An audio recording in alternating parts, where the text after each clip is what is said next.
വയനാട്ടിൽ നരഭോജി കടുവയുടെ ആക്രമണത്തിൽ ഒരു സ്ത്രീ മരണപ്പെട്ട വാർത്ത നമ്മൾ അറിഞ്ഞതാണ്. ആ കടുവയെ ചത്ത നിലയിൽ പിന്നീട് കണ്ടെത്തുകയും ചെയ്തു. മരിച്ച സ്ത്രീയുടെ മുതുകിന് മുകളിലോട്ടുള്ള ഭാഗങ്ങളെല്ലാം കടുവ ഭക്ഷിച്ച നിലയിലായിരുന്നു. അതെന്തുകൊണ്ടാണ് അത്തരത്തിൽ കടുവ ഭക്ഷിക്കുന്നത്? മനുഷ്യരിൽ നിന്ന് കടുവയുടെ പല്ലുകളുടെ പ്രത്യേകത എന്താണ്? ഇവ മനുഷ്യരെ ആക്രമിക്കുന്ന രീതി എങ്ങനെയാണ് തുടങ്ങിയ കാര്യങ്ങളാണ് ഇന്നത്തെ വീഡിയോയിൽ ഉൾപ്പെടുത്തിയിരിക്കുന്നത്. വീഡിയോ മുഴുവനായും കാണുക. ഇഷ്ടമായാൽ ലൈക്ക് ചെയ്യാനും സബ്സ്ക്രൈബ് ചെയ്യാനും മറക്കരുത്. ഞാൻ ഡോക്ടർ സാറ, ഡെന്റൽ സർജനാണ്. Welcome to my channel. കടുവ മനുഷ്യരെ ആക്രമിക്കുകയും ഭക്ഷിക്കുകയും ചെയ്യുന്നത് സാധാരണമായൊരു സംഭവമല്ല. പക്ഷേ അപൂർവമായി ചില സാഹചര്യങ്ങളിൽ ഇത്തരം സംഭവങ്ങൾ നടക്കാറുണ്ട്. കടുവയുടെ ആക്രമണം എന്ന് പറയുമ്പോൾ നമ്മൾ പേടിക്കുന്നത് അവയുടെ പല്ലുകളാണ്.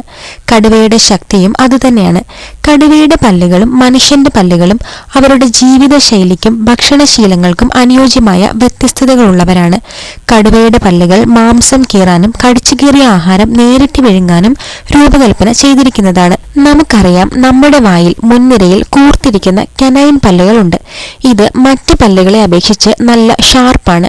അതുകൊണ്ടാണ് നമ്മൾ സിനിമയിലൊക്കെ യക്ഷിപ്പല്ലായി ഈ കനൈൻ പല്ലുകൾ കൂടുതൽ നീളത്തിൽ കൂർപ്പിച്ച് കാണിക്കുന്നത്. കടുവ ഒരു ജീവിയെയോ മനുഷ്യരെയോ അതിന്റെ ഇരയെയോ ഒക്കെ കൊന്നുകളയാൻ ഉപയോഗിക്കുന്ന ഏറ്റവും വലിയ ആയുധം ഈ കനൈൻ പല്ലുകളാണ്. കടുവയുടെ മുൻഭാഗത്ത് 4 വലിയ കനൈൻ പല്ലുകളാണ് ഉള്ളത്.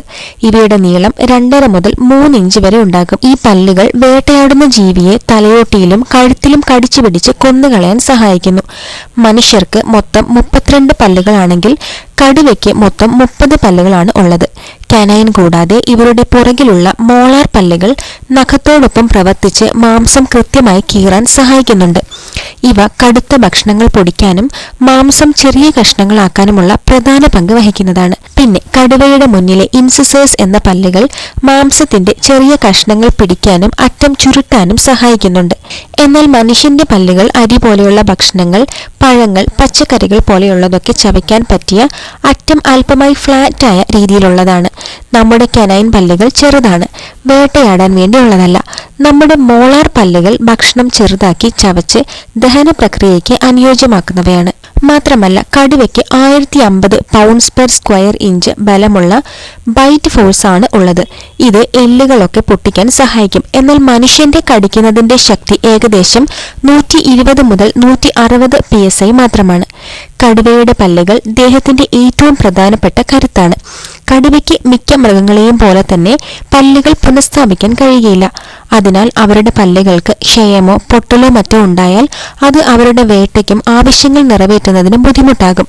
എന്നാൽ മനുഷ്യർക്ക് പല്ലുകൾ നശിച്ചാൽ ഡെന്റൽ ഇംപ്ലാന്റുകൾ, വെപ്പ് പല്ലുകളൊക്കെ വഴി പല്ലുകൾ പുനഃസ്ഥാപിക്കാൻ കഴിയും. ഇനി ഈ കടുവകൾ ഇരയെ കഴിക്കുന്ന രീതി എങ്ങനെയാണ് എന്ന് നോക്കാം. കടുവകൾ അവരുടെ ഇരകളെ പിന്തുടരുകയും പതിയെ അടുത്തേക്ക് ചെല്ലുകയും ചെയ്യും. കടുവ ഇങ്ങനെ പതിയെയാണ് വരുന്നതെങ്കിലും അത് കൃത്യതയുള്ളതായിരിക്കും. ഒരു തവണ ആക്രമണം ആരംഭിച്ചാൽ ഇരയെ അടിച്ചമർത്തും. എന്നിട്ട് ഈ കടുവ ചെയ്യുന്നത് ഇരയെ ചില ഭാഗങ്ങളിലേക്ക് വലിച്ചുകൊണ്ടുപോകും. ഇവിടെ വയനാട്ടിൽ ആക്രമണത്തിനിരയായ സ്ത്രീയെയും അത്തരത്തിൽ 150 മീറ്റർ വലിച്ചുകൊണ്ട് പോയിട്ടുണ്ട്. എന്നിട്ട് ഇവർ ഇരയുടെ കഴുത്തിൽ കനൈൻ പല്ലുകൾ കൊണ്ട് കടിക്കുകയോ കഴുത്തിൽ പിടിച്ച് കൊല്ലുകയോ ആണ് ചെയ്യുന്നത്. പിന്നെ കടുവയുടെ ഒരു ഭക്ഷണ ശൈലി എന്ന് പറയുന്നത് ആദ്യം എളുപ്പം കഴിക്കാവുന്ന ഭാഗങ്ങൾ കഴിക്കും. പ്രത്യേകിച്ച് കഴുത്ത്, വയർ പോലെ സോഫ്റ്റായ ഭാഗങ്ങൾ. കടുവയ്ക്ക് മുഴുവൻ കഴിക്കേണ്ട ആവശ്യമില്ല. ആവശ്യം കഴിഞ്ഞാൽ ഉടൻ തന്നെ അത് അവശേഷിക്കുന്ന അവയവങ്ങൾ ഒഴിവാക്കി മറ്റൊരു സ്ഥലത്തേക്ക് പോകും.